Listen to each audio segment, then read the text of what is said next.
Game is looking fantabulous.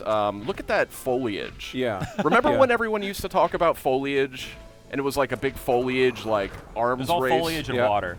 You guys won that arms race based on what I'm you. seeing here. Welcome back to PlayStation Underground. Today, we're going to be taking a look at Crash Bandicoot, the Sane Trilogy. Specifically, we're taking a look at Crash 3 Warped, the third and final game in this trilogy.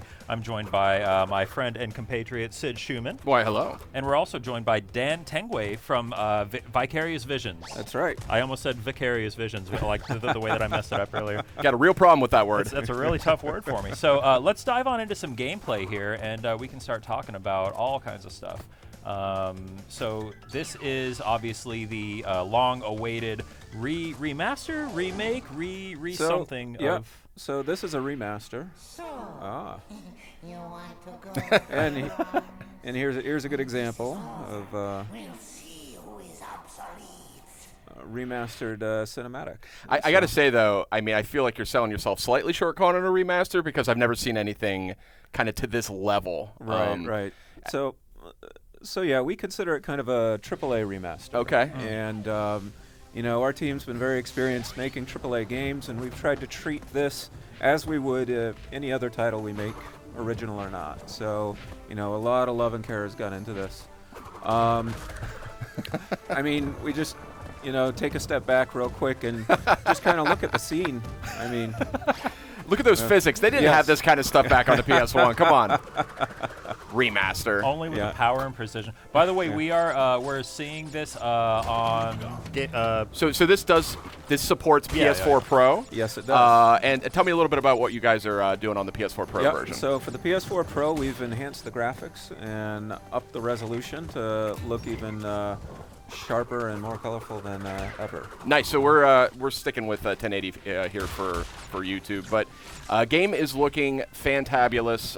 Look at that foliage. Yeah. Remember when everyone used to talk about foliage, and it was like a big foliage, like arms race? It was all foliage and water.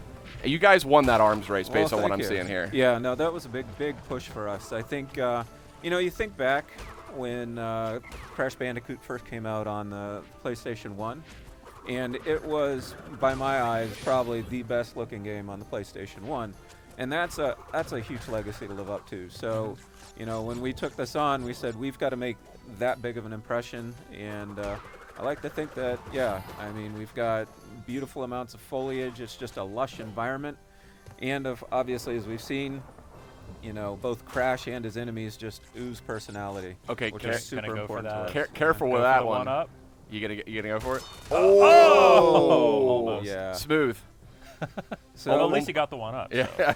So death is a large part of the Crash franchise, and we try to make sure that That's one way to do each it. death it needs to be funny, it needs to be amusing, and I think we have over like 100 death animations in the game. Really?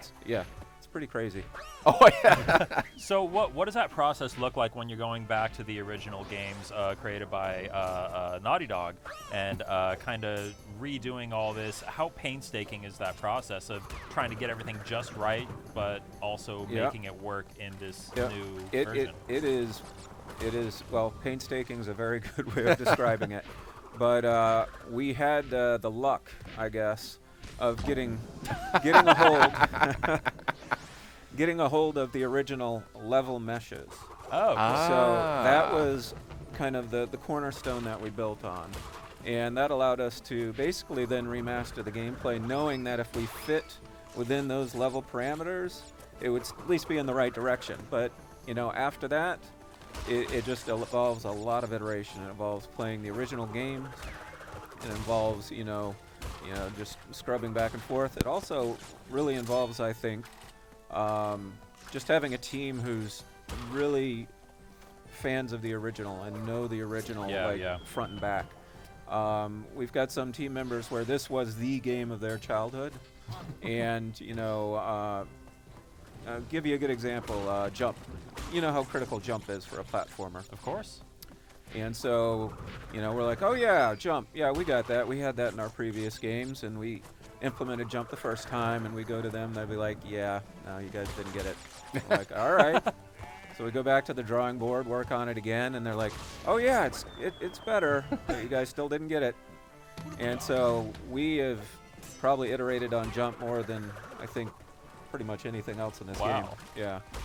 And but the end result, yeah, the end result will hopefully speak for itself. Well, yeah, it looks incredible, but it looks like it feels exactly like I remember it. Well, that was what we were shooting for. Yep. So it's good to hear. Yeah, it's always kind of a difficult bridge to gap, I guess, trying to revisit something that people remember in such a specific way. But if you go back and play the original Crash games, they're probably not quite exactly as you remember them. This looks like how I remember the old Crash games. Oh, that's great. Yeah, it's one of those things where we know, like I was saying before about the levels, you know you got to have certain things. That guy's in his underwear. Yes. Yeah, he blasted his robe off. You know, you have to have certain things that are exactly faithful to the original, but you also want to create just a little room for the team to kind of innovate and, you know, add their own stamp. Yeah. And add a few surprises so that, you know. Are there any specific examples of the team leaving their own mark on this that you can share? Certainly. I mean, you know, we can take kind of a large example. When we looked at that two-headed ogre dude, you know, he was swinging giant turkey clubs instead of, you know, regular clubs. And that was just a flourish that the art team thought would be funny. Oh. A little extra flavor to it. But, you know, taken on a broader level, we also decided to, you know, take some of the, well, I think it's the benefit of hindsight, I guess. You know, the game's been out 20 years, and, you know, fans have endlessly dissected it. So, you know, we were able to take, say, a feature that we thought worked really well for the third game and then apply it to the other two. The biggest of those would be time trials. Oh, cool. Time trials were a fantastic innovation at the time that was added exclusively for the third game and created a lot of longevity. But, you know, we had to build it, and we're like, well, geez, why don't we just add it to the first two games as well? Yeah. So now all games have time trials. That's 80+ levels of time trials for all the fans to just play over again and again. So pretty excited about that. Yeah, I don't think anybody will complain about that change. No, Are there any like forums that you're keeping an eye on where people say they replaced it with a turkey club? How dare they? They're besmirching the legacy of Crash. Well, I think after they watch this video, I'm sure it will appear on Reddit or NeoGAF, but I think people will enjoy the turkey club. It's fun. It fits. It fits perfectly. I enjoy it a lot. Just looking great though, and I noticed the audio seems to be greatly reworked. It feels very faithful, but yeah, you guys totally like re-recorded the score, I want to say, right? Yes, we did. We did get a hold of the original score as they were pressed on the original discs, and we were able to then take out the rhythm tracks. So that just pretty much helped us nail the tempo. And from that, we were able to layer new instrumentation to create a richer track that you're hearing now. This is awesome. I think that there's more skill involved in trying to play in such a way that you're showing off all the deaths, but not quite getting to a game over screen. So kudos on that. Yep. Takes great skill. So Crash Bandicoot, Crash 3 Warped actually first came out in 1998, I want to say? Yes, 98. Oh my god, I can't believe it's been that long. Yeah, so I feel old. It's been almost 20 years, which is incredible to say. What do you think that we've all learned as an industry and as game designers in the last 19 years? What have we learned? Wow. And how does that apply to your work on this game? Yeah. So I think for me what has been interesting, at least I'll speak for myself, I think more so than the industry as a whole. That would be very presumptuous of me. But for myself, I think one of the key lessons that we found in kind of modernizing Crash was, you know, we had really wanted to make sure that it was faithful and true to the challenge, but that didn't mean we couldn't go in and try to communicate some of those challenges more cleanly and try to make it so that, you know, players could better understand what was being asked of them so that they weren't necessarily always just learning by trial and error, but in fact could, you know, okay, I see that this similar pattern's coming up and, you know, I know how to deal with it now. I mean, these are not easy games. They are not, no. No. So you definitely, it looks like you've kept some of that, or a lot of that challenge here. Oh, absolutely. Yeah, especially by the time we got to Crash 3, I think that the designers were really starting to stretch their legs a little bit and have some fun with the designs. Yep. Yeah, no, it's actually quite amazing, almost from like a historical perspective, to see the evolution from Crash 1 to Crash 3 and see, Naughty Dog was learning each time they put out a game, and you can see how they changed their design and evolved kind of their thinking in order to get to the point that we're seeing right now, which is Crash Warped. And again, we have the benefit of hindsight, so we were able to apply a lot of those lessons across the board and just create kind of a more cohesive trilogy overall. Cool. Should we take a look at another level? Sure. And here we are. We are checking out Orange Asphault. This is another level from Crash 3 Warped in the Crash Bandicoot N Sane Trilogy, coming out June 30th on PS4, I want to say. Is that right? That is correct. Look at that. Yeah. I know all my marketing. This is cool. See, I never played Crash 3, and this is kind of bananas to see this. I didn't know they were doing stuff like this. Oh, yeah. No, there's always been a trend of providing a little gameplay novelty in the Crash games. Starting with the original Crash Bandicoot, you had hog riding, and then they made that polar bear riding in Crash 2, and then they're like, well, let's add jetpack and a jet board. By Crash 3, they went all in. I mean, motorcycles, jet skis, planes, scuba gear. It's all there, and it's all here in the Insane Trilogy as well. So, and looking better than ever, I gotta say. I mean, yeah, this level's gorgeous. So here's a good example of a place where I'm sure you guys had to make a decision whether you were going to tinker with the original kind of gameplay feeling of this level, if you were going to put your own spin on it. Where did you guys land on that? Yeah. So the level itself is exactly the same as it was in the original games. The handling, we tried to get as close as we could, but in certain cases we found there were times that we could improve the handling in the vehicle mode specifically, because modern tastes, especially with vehicles and controls for those vehicles, has changed a little bit. So whenever we thought it was a good idea, we did that. I think that's most notable probably in like the plane and the jetpack handling. We spent some time on that. They certainly benefited from, having analog controls and things of that nature. This police force is not particularly efficient, I've noticed. No, they're they got room for improvement. I'd say that's a very polite way of putting it. Yeah. So, did you guys go back and re-record Aku Aku's famous voice line, or is that pulled straight from the original game? We did, in fact. Yes. Oh, really? Yep. Yeah, we found that. Did you track down the original guy? Overall, we found that the voice acting as pulled from just the disc really just wasn't of the quality that it needed to be for the PS4. I mean, it's been 20 years, right? Yep. And so we tracked down the original voice actors when we could, and when we couldn't, we found voice actors who had still worked with the franchise. We wanted to make sure they were familiar with it. I don't recall. I think it might be a new Aku Aku actor, but please. Sounds indistinguisable. Yeah. Sid, can you do the impression of the Aku Aku sound? I've never tried it. I've never tried it. There you go. That's good.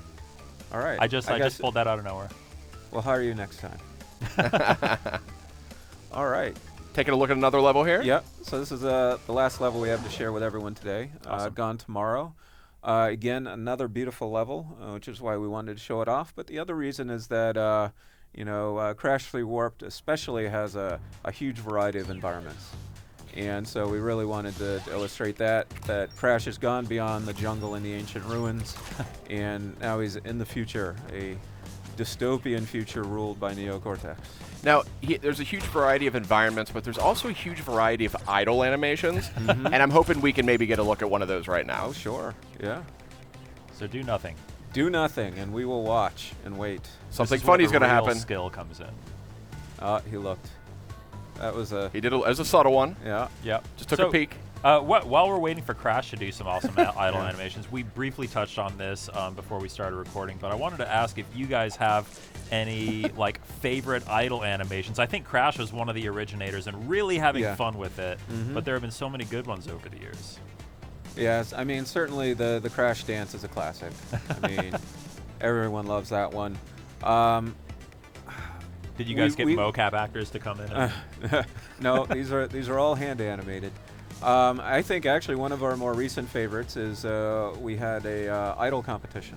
oh, And we asked all our fans to submit ideas, and they went and, geez, I don't know how many submissions we got. It was hundreds and hundreds of submissions, but yeah, we picked one, and it's Aku and Crash playing volleyball with one another. oh, nice. Oh, that's And, funny. It's very, it's very charming. So we're really happy with how that one turned out. Awesome. I don't want to totally grind this to a halt, so feel free to keep playing. Yeah, but we got thanks. the good one. We got the dancing. Yeah, I love idle animations. They're such an art form. they are. I like I think like Sonic 1 and 2 had really good They idle did. animations. They did. It's kind of a lost art too. It's Yeah. not something you see a whole lot anymore. Yeah. Well, I think at this point, a lot of games have just gotten so realistic that it's Yeah. part of the Yeah. general character's kind of Yeah. you know? It used to be a primary way of, sort of communicating the personality of the character. I think a lot of that's also evolved into emotes and dances and things That's like true. that too. That's true. Good analysis there. Yeah. This is a little daunting. This looks like maybe one of the more difficult levels.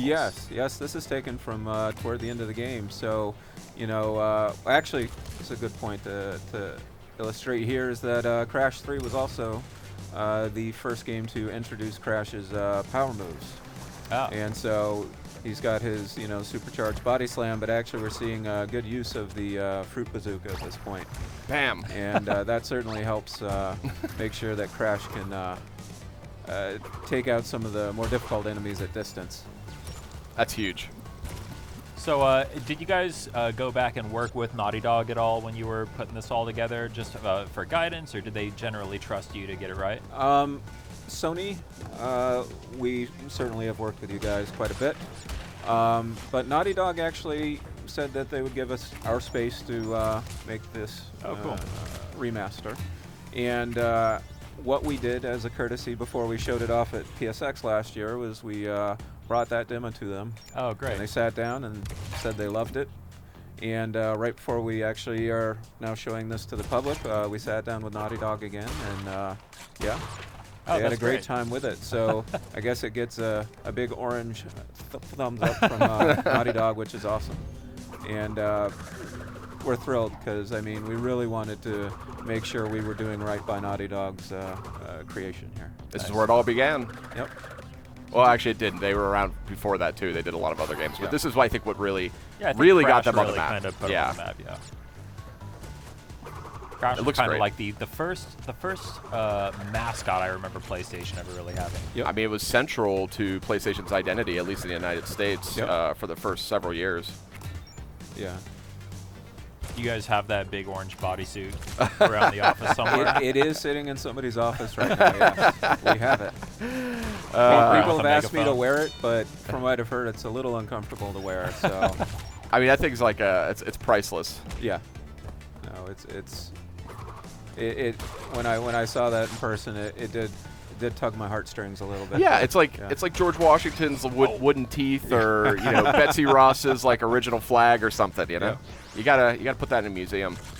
Look at all the nice reflections and Yep. stuff. Ooh. Yeah, that was something actually that the original game did that our engine did not do, Interesting. and we were like, oh geez, I guess we got to put reflections in our game. So, Really? yeah. It was like just like that. You're like, well, we got to have these reflections. That's the level of detail that this has to be as people remember it. And Wow. people remember reflection, so I feel like reflections are really hard to get right, too. Even a lot of modern games have a hard time with it. they do, yeah. No expense spared. Yep. Now, one thing that the original game didn't have that we decided to put in, which we've touched on in the past, is fur. And that was something where basically, I don't know, we were probably on our maybe 4th or 5th version of the Crash model, and we knew something just wasn't right about him.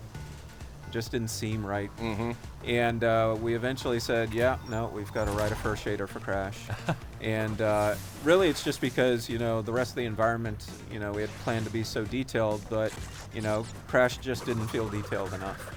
And so we implemented the first shader, and I think it's turned out fantastic. Yeah, he looks really good. Yeah. And the artists, once you give them a tool, they're like, oh, so who else can we put fur on? Yeah. Like, oh, you could do bosses, maybe some of Crash's friends, Polar. They're like, okay, cool. How about the goat? Can we put fur on the goat? Like, okay, yeah. And so pretty much soon enough, fur's everywhere in the game. This is by far covered in probably, fur. Yeah. Furriest game ever. This is the furriest game ever. It is. In the truest sense. So.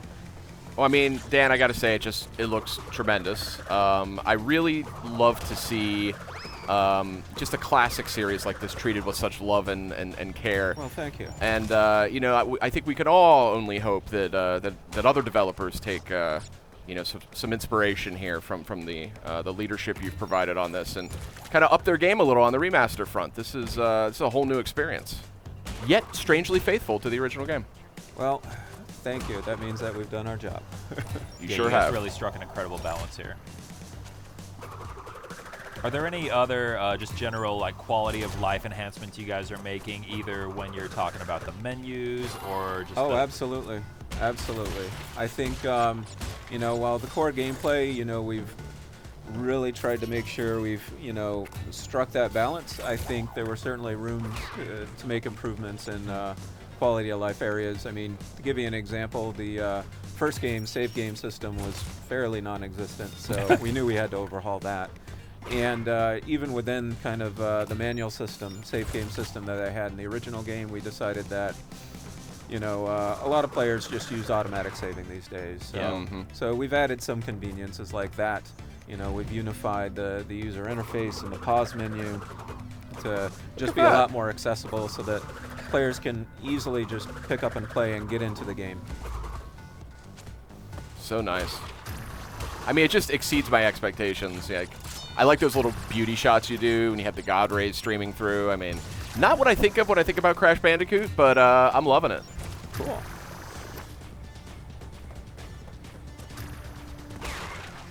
All right, we are almost at the end. Time for the big finish. Come on, you got it. And there we are. Nice. So that is Crash 3 Warped as part of Crash Bandicoot the Insane Trilogy. Anything we missed? Anything else you want to make sure we talk about here? I want to say to the PlayStation fans, thank you, I guess. I mean, basically, it was their desire to, really see a Crash remaster that kind of gave us this opportunity to make it. So we're excited to get it into their hands come June 30th. Fantastic. Dan, thank you very much. That's Crash Bandicoot, the Insane Trilogy, out June 30th on PS4. Sid, thanks for joining us. And Dan, thank you for joining us. Stay tuned. We'll have more on Crash soon.